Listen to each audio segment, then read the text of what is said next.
Evangelho de Jesus, segundo João, capítulo 5, verso 1, por diante.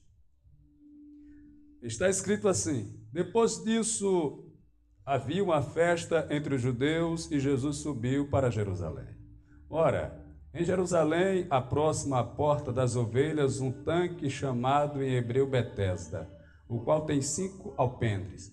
Neste jazia grande multidão de enfermos, cegos, coxos e paralíticos, esperando o movimento das águas, porquanto um anjo descia em certo tempo ao tanque e agitava a água. E o primeiro que ali descesse, ou descia depois do movimento da água, sarava de qualquer enfermidade que tivesse. Estava ali um homem que havia 38 anos e achava-se enfermo. E Jesus, vendo este deitado e sabendo que estava neste estado havia muito tempo, disse-lhe: queres ficar são? O enfermo respondeu: Senhor, não tenho homem algum que, quando a água é agitada, me coloque no tanque. Enquanto eu vou, desce outro antes de mim. Senhor Jesus, muito obrigado por me permitir estar aqui neste lugar para louvar, engrandecer, exaltar e proclamar o teu nome, que é sobre todos o nome. Venha, Pai, fala aos corações, alimente, traga paz, alegria, gozo, felicidade, perdão e salvação. É a minha oração, é o meu pedido em nome de Jesus. Amém. Deus abençoe, pode se sentar.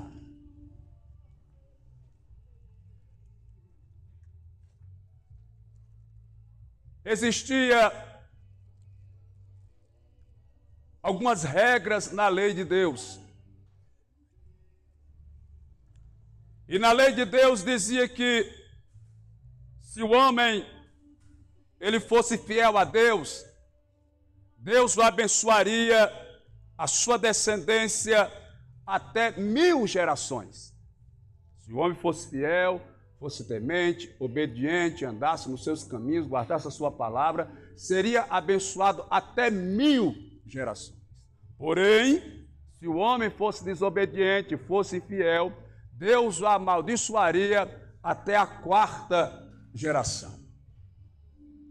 Este homem que pecava poderia vir sobre a sua descendência de algum filho nascer com deformidade, nascer com alguma paralisia, nascer com alguma doença física, para mostrar o castigo, a punição e o peso da mão de Deus sobre ele. Pois bem, se assim acontecesse, quando essa criança nascia, era-se convocado os sacerdotes para analisar a criança, para saber se a criança tinha ou não tinha alguma doença, alguma deformidade. Pois, se tivesse alguma doença, alguma deformidade, aquela criança era considerada imunda, e toda a sua casa e toda a sua família também era considerada imunda perante a lei. Assim sendo, aquele pai e aquela mãe não podia mais ir ao templo, não podia mais sacrificar a Deus, não poderia mais ir à igreja adorar ao Senhor, porque eles estavam considerados imundos. Então, e até assim, a família daquele pessoal não iam na casa dele. Por quê? Porque se fosse na casa deles, eles também ficavam imundos, eles também se tornavam impuros, ficavam contaminados por aquela maldição. Tanto que eles até podiam ir no dia da sexta ou na quinta, mas se eles fossem, eles tinham que ficar numa condição de imundos durante 7 dias, separados de tudo e de todos, porque estavam contaminados. Quando aquele sacerdote decretava que aquela criança era imunda, era colocado na cabeceira da cama, que ele estava sendo castigado por Deus. Era uma punição da parte de Deus sobre aquela família. E no pé da cama era colocado uma frase: este menino é amaldiçoado. Era uma coisa tão terrível que ele não recebia um nome, não era dado um nome para aquela criança, ele era chamado de maldito, ele era chamado de amaldiçoado. Era assim que tratavam a criança. E para piorar a história, os nobres, os grandes, os juízes e os príncipes iam até a casa daquela família e adentravam na casa e de uma certa distância levavam seus filhos e assim dizia: não pequem, não desobedeçam, não sejam infiel a Deus, para não vir maldição desse jeito sobre a sua casa, sobre a sua família, sobre os seus filhos e sobre a sua descendência. E aquela família, amados irmãos e queridas irmãs, ficava uma família humilhada, triste e abatida. Por quê, pastor? Porque eles tinham que esperar um período de 6 anos. Depois de 6 anos, era que eles poderiam levar essa criança para um lugar reservado específico, onde ficavam os imundos, onde ficavam os leprosos. Assim eles podiam novamente voltar a adorar, a ir para o templo e sacrificar a Deus. Pois bem, olha só, era uma coisa tão triste que aquela mãe, aleluia, tinha raiva da criança, o pai tinha raiva da criança, a mãe por obrigação tinha que sustentar o menino, amamentar o menino, porém, ela amamentava o menino só com a mama esquerda, que é considerado o lado da maldição. A bênção é do lado direito e a maldição é do lado esquerdo. Então ela amamentava a criança só com a mama esquerda e o rosto era virado de forma contrária, porque ela não gostava, ela odiava o menino. Ela não via a hora de se livrar do menino, ela não via a hora de colocar o menino fora de casa. Pois bem, quando o menino chegava aos seus 6 anos, eram trazidos os levitas, os sacerdotes e o juiz para lavar a sentença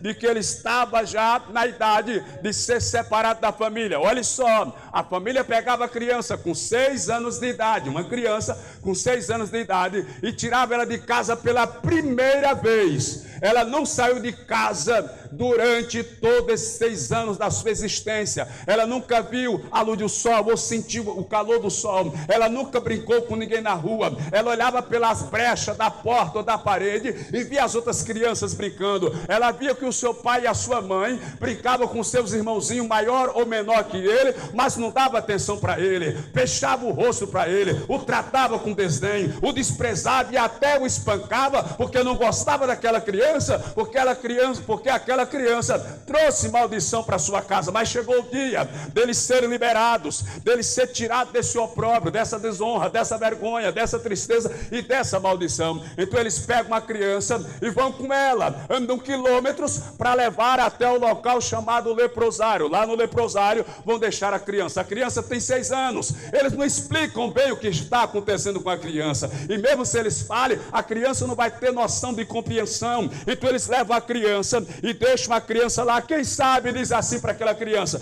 menino, fica aí que daqui a pouco a gente volta para te buscar. Menino, espera aí, a gente vai ali resolver o problema, depois a gente vem te pegar. Fica aí esperando, não sai daí, até porque não podia sair, era paralítico, mas fica aí que a gente volta já. Aí passou 1 hora, ele não veio, passou 2 horas, ele não veio, passou 3 horas, ele não veio, passaram 4 horas, ele não veio, passaram 5 horas, passaram meio-dia, passou 1 dia, passaram 2 dias. Para encurtar a história, este menino da leitura, ele foi levado para aquele lugar quando ele tinha 6 anos de idade. Quando Jesus chegou lá, ele estava com 38 anos, ou seja, ele foi separado da mãe e do pai. Já faziam 32 anos que estava lá esquecido, até porque o pai não podia voltar lá, a mãe não podia voltar lá, porque senão quebrava o trato. Se eles fossem lá, ficavam contaminados, não podia entrar no templo. Então lá ele ficou abandonado. Imagine a criança: cadê o papai que não vem? Cadê a mamãe que não vem? E o dia passa, escurece, ele fica lá, esquecido, abandonado, no meio, aleluia, de estranho. Pois diz certo pregador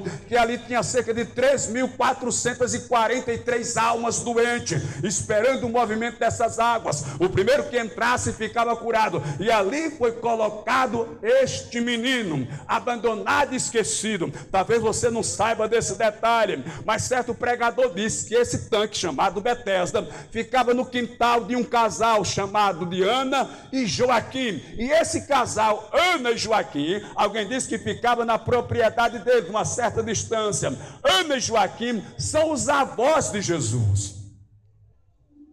Ana e Joaquim são os avós de Cristo, humanamente falando. Então eu imagino que muitas das vezes Jesus Cristo passou por ali e viu aquele doente, viu aquele paralítico. Ora, Jesus começou o ministério com 30 anos. O rapaz estava há 38. Vejam, quando Jesus nasceu, já faziam 2 anos que ele estava ali, 6 ele passou em casa e 2 ele estava ali. Louvado seja. E Jesus, menino, com 10, com 11, com 12, com 13, com 15, passava por ali e via aquele paralítico lá na cama. E Jesus dizia assim: espera um pouquinho, eu vou chegar aí, aguarda um pouquinho, eu vou entrar na tua história, tem paciência um pouquinho, já já eu vou entrar nessa tua causa, tem paciência, eu estou te vendo aí, eu sei da tua luta, eu sei da tua dor, eu sei da tua prova, eu sei o tempo da tua humilhação, mas vai chegar o tempo de você cantar e da vitória chegar na sua vida. Louvado seja Deus. Aleluia. Aí a Bíblia diz que houve uma festa em Jerusalém. Era uma festa grande, era uma festa extraordinária, era uma festa fantástica. E vinha gente de todas as cidades para Jerusalém, a cidade santa, a cidade sagrada, para comemorar as festividades do Senhor. Aleluia. Aí nesse dia Jesus Cristo também vai para a festa, só que quando ele está indo para a festa, ele pega um caminho diferente. Aleluia. Os discípulos ficam preocupados e a pergunta não é outra: Senhor, para onde é que o Senhor está indo? Jerusalém é para lá, a festa é lá, o comes e bebes é ali, por que é que o Senhor está tomando outra direção? Aleluia. Eu não sei se Jesus falou, mas eu posso conjecturar: eu tenho alguém para operar um milagre na vida dele. Aleluia. Ei, Jesus vai mudar o curso, Jesus vai mudar a direção, Jesus vai mudar o propósito, Jesus vai mudar o projeto, Jesus vai mudar, aleluia, o sonho, Jesus vai mudar o plano para ir ao teu encontro e te fazer o milagre que você está esperando. Ele não vai para a festa. Se fosse eu não vou mentir, eu ia para a festa. Aleluia. Principalmente se tivesse comida, aí era que eu ia com força. Mas Jesus disse: não, eu vou aonde está aquele doente. Ele está lá há 32 anos.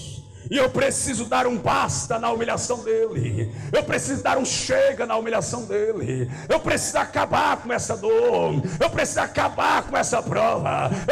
Ei, nenhuma prova será para sempre na minha vida e na tua vida. O tempo de cantar vai chegar. Jesus vai entrar nessa luta. Jesus vai entrar nessa prova. Jesus vai mudar esse quadro. Vai, porque ele é grande. Aí Jesus olhar. Jesus chega aonde estão os doentes, muitos doentes. O mito era que um anjo descia em determinado tempo e agitava as águas, e o primeiro que pulasse na água ficava sarado de qualquer enfermidade. Jesus Cristo disse assim: eu sou a água da vida. Não é você que vai entrar na água nesta noite, é a água que vai entrar em você, porque ele disse: se alguém tem sede, venha a mim e beba. Aleluia. Porque Jesus não quer me curar por fora, Jesus quer me curar por dentro, porque quando ele cura por dentro, ele cura por fora. Louvado seja Deus. Porque é importante não é a cura de fora, é a cura de dentro. Tem gente curada por fora, mas está doente por dentro. E nessa noite Jesus Cristo quer tirar a doença que está dentro de você. Os bem amados irmãos, Jesus Cristo chega lá, está lá aquele monte de doente. Jesus se dirige ao paralítico. Jesus tem o endereço. Jesus Cristo tem o destino certo. Jesus Cristo sabe para onde vai. Aleluia. Ele não vai lá procurar quem é que ele vai abençoar, quem é que ele... Não, ele já sabe a quem vai curar, ele já sabe a quem vai dar vitória. Ele não vai chegar lá e vai dizer: minha mãe mandou dizer que escolhesse esse daqui, mas como eu sou teimoso, eu vou curar esse daqui. Não, Jesus Cristo já vai certo com a vitória, não tem endereço errado. Ele já sabe a quem vai abençoar, ele já sabe quem vai exaltar, ele já sabe a quem vai dar vitória na noite desse dia. Oh, glória! Glória a Deus! Aleluia! Aí ele se dirige ao paralítico. não pode andar. Amados, neste local onde eram colocadas as pessoas rejeitadas, para essas pessoas se alimentarem, visto que eles não trabalhavam, não era permitido, porque eles eram contaminados, não podiam se envolver com a sociedade, era trazido a sobra da comida, o resto da comida. Passava-se alguém no final do dia, pela porta das casas, pegando a sobra, o resto, uma espécie de lavagem. Saía de casa em casa, o que foi que sobrou aí? Rapaz, que tá ruim, só sobrou cuscuz puro. Eita! E aí, aqui só sobrou o osso da galinha, porque eu ainda fiquei com vontade de morder, mas eu me lembrei que tem que mandar. Era o osso ruído, o cuscuz, a sobra, babado, rejeitado, jogava no lixo, às vezes azeda, fedida. E alguém chegava, não podia se aproximar, tinha que ser de uma certa distância, colocava lá a comida, para eles virem. A pessoa não podia se aproximar porque se contaminava, então deixava distante, aos 500 metros. E eles eram quem vinham para comer, aleluia. Agora imagine esse paralítico, na hora que era agitada a água, ele diz, ele tentava ir, outro ia na frente dele. Imagine na hora da comida, visto que ele tem dificuldade para andar, ele se arrasta, ele se locomove com dificuldade. Quando ele chegava lá na comida, meu irmão, já não tinha mais nada. Ele comia o resto, não sobrava mais nada para ele. Era a sobra da sobra, meu irmão, aleluia. Imagine a vida deste paralítico. Aí Jesus chegou lá, aleluia. Jesus entrou na história. Aí Jesus olhou para ele e disse assim: olha que pergunta de Jesus, irmão. O camarada está ali na beira do tanque. Quem está ali quer o milagre da cura. Quem está ali é porque está esperando ser curado. Aí Jesus Cristo chega para ele e disse: tu quer ser curado, é? Aleluia. 32 anos esperando o milagre. 32 anos, você está aperreado porque faz 6 meses e a bênção não chegou ainda, você já está querendo se desviar. Vou sair da igreja, vou sumir, vou deixar de ser crente. 15 dias que eu oro e a bênção não chegou, se converta, rapaz. O rapaz esperou 32 anos aqui, velho, pelo milagre, pela bênção. Você está aperreado porque está com 15 dias, que está com 2 semanas, aleluia, glória a Deus. Ele está lá, e aí você quer ser curado? Senhor, é claro que eu quero. Só que quando eu vou, vai um bonitinho na minha frente, vai um ligeirinho, pula na minha frente. Aí ele é abençoado e eu não sou. Aleluia. Aí Jesus Cristo olhou para ele e disse assim: então levante-se, glória a Deus, tome a sua cama e vá-se embora para casa. Aí a Bíblia diz que ele deu um pulo, pegou a cama, jogou nas costas e partiu para casa.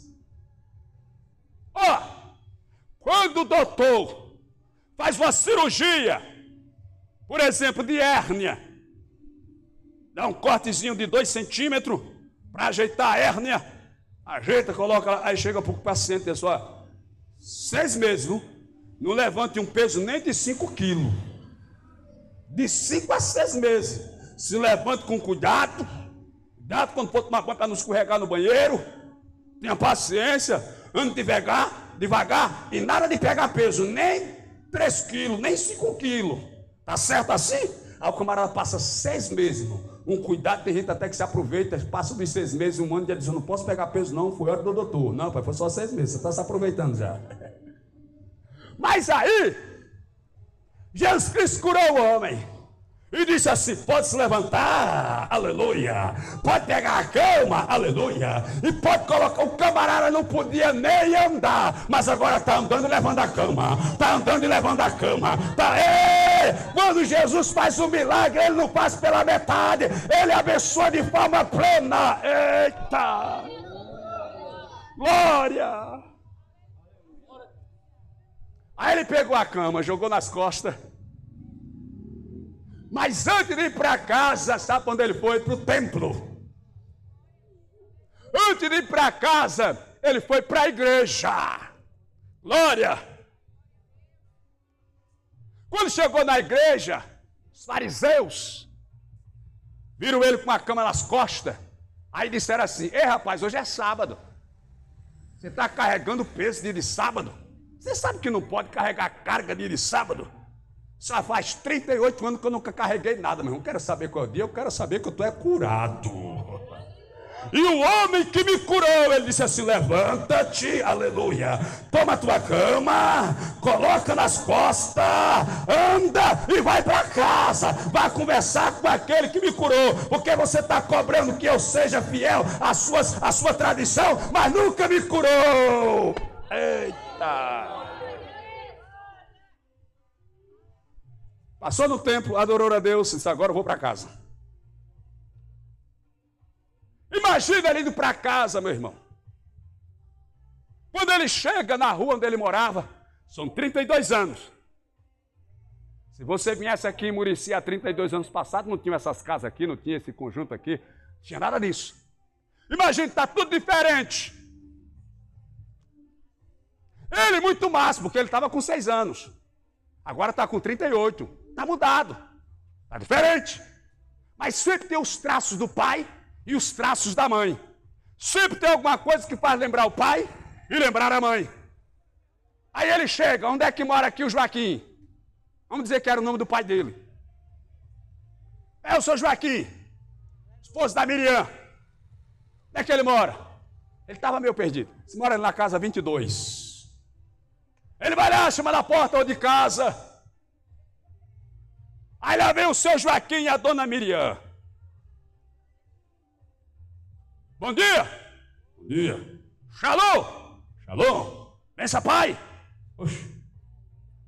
Você não tomou seu remédio hoje não, pai? Aleluia. Quem é você? Está me reconhecendo não, pai? Aleluia. O pai olhou assim, mediu assim, olhou para cima. Você não me é esquisito. Você tem alguma coisa familiar.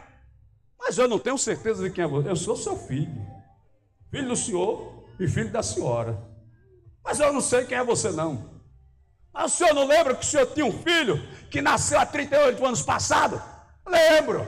Mas esse é doente, é paralítico, não anda, não se locomove, não se levanta. Esse vive lá encostado, rejeitado, desprezado. Nos deu muita tristeza. Pois é, apareceu na minha vida um homem chamado Jesus, e ele me pegou jogado, esquecido e abandonado, me pegou paralítico, me curou, me colocou de pé e me deu vitória. Aleluia. Mas o mais interessante para a gente terminar é que ele disse assim para Jesus: eu quero ser curado, mas eu não tenho ninguém. E talvez essa seja a situação da sua vida. Você está na expectativa de uma bênção, de uma vitória, mas aí você diz: mas lá no hospital não tem ninguém que me conheça. Mas lá no fórum não tem ninguém que me conheça. Lá na prefeitura não tem ninguém que me conhece. Lá na Câmara do Vereador não tem ninguém que me conhece. Lá na empresa não tem ninguém que me conhece. Não tem problema. Não precisa ninguém te conhecer. Não precisa ter ninguém por você. Basta Jesus Cristo de Nazaré chegar e entrar na história, que Ele te faz mais do que vencedor. Ele te dá milagre, oh glória. Quando Jesus Cristo entra na história, meu irmão, Ele abre a porta, Ele fecha a porta, Ele abate, Ele exalta, Ele dá vida, Ele tira a vida, Ele bota na cova, Ele tira da cova, Ele bota para cima, Ele bota para baixo, Ele fecha, Ele abre o mar, Ele fecha o mar, Ele entra. Ele, quando entra na batalha, é para me dar e para te dar. Por isso está escrito: quando Ele entra na guerra, Ele quebra o arco, corta a lança, queima os carros no fogo, e ainda diz: aquietai-vos e sabeis que eu sou Deus. Amém? Fique de pé, por gentileza, e nós iremos agradecer a Deus por esse culto. Mais uma vez agradeço a todos os irmãos que vieram lá de Messias.